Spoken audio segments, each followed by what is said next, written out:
Wall, welcome to your first speech. Kia ora, Mr Chair. Tēnā koutou katoa. It is my privilege to follow my colleagues and to speak on Part 1 of the Land, Transport, Road Safety and Other Matters Amendment Bill. I obviously haven't been here to listen to the Select Committee hearings, but to begin I want to state my support for initiatives that make the journeys of all New Zealanders on our roads safer.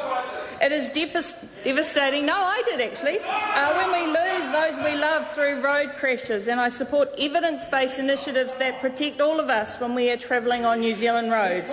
Initiatives that address the design of our roads, that address the design and safety standards of our vehicles, and initiatives that reflect the current behaviours and needs of all New Zealanders and the roles that they play within their families and communities. I want to specifically speak about the proposal to raise the minimum licensing age from 15 to 16 years. I actually agree with some of the ACT members, which is interesting, but our Labor team does not support the increase from 15 to 16 years, but we do support the extension in the learner licensing period. We do not support this proposal because there is no evidence that raising the age will reduce accidents for 15-year-olds. And you cannot attribute teenage crash rates to the age at which you and I or our young people start driving.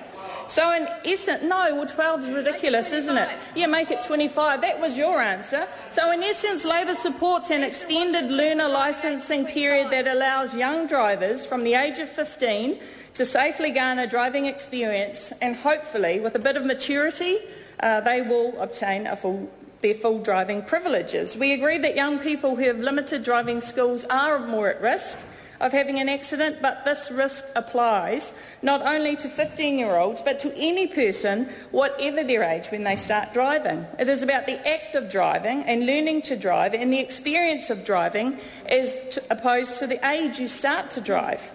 I want to support the position of Federated Farmers, which is probably going to shock some people over there, the Automobile Association and Students Against Drunk Driving, who totally oppose raising the minimum driving age because of the impact on their communities of interest and because it will not do much to increase road safety, which is the primary intention of this bill.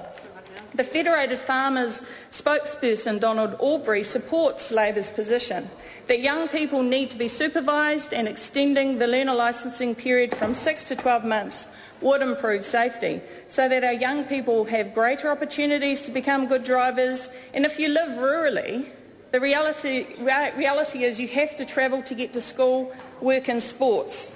So I remember when I was 15, I actually did get in my first senior team when I was 12, but when I was 15, as a few years now obviously, but for me to get to my trainings, I had to learn to drive. So my parents actually encouraged me to get my licence early, which enabled me to make my netball trainings. I then got into the South Waikato team, and I eventually made it into the Silver Ferns. The reality is that I couldn't have done that if I didn't have the opportunity to drive.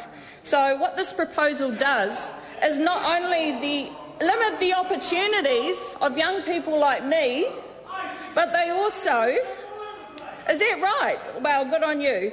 But they also create more pressure on parents and caregivers. So we actually have to look at families within the wider context, and particularly those who live rurally. Actually, John Carter will know. He would support the fact that we shouldn't be increasing the age. I acknowledge that New Zealanders have a high teenage crash rate for 15 to 19-year-olds, but again I highlight that no research can attribute that the rates of crashes are related to the age at which they started driving. Mr Chair, I reiterate that Labor's position is that an extended supervised period from 6 to 12 months where our young people have more supervised driving experience is what is needed. Why doesn't the government put their hand in their pocket over there and make sure that our kids are getting the education that they need? You're focused on national standards. What about creating some standards in this area and ensuring that our children can continue to participate, as I said, in sport and other activities? Why aren't you doing that? So I am here to support my colleagues, and I thank them for providing me with the notes that have enabled me to participate in this debate. But we will continue to advocate for 15-year-olds to continue to have an opportunity to be licensed. But what we put pressure on the government to do is ensure that they have the skills and education that make them safe. I call Gareth Hughes. Kia ora, Mr Chair. Thank you very much.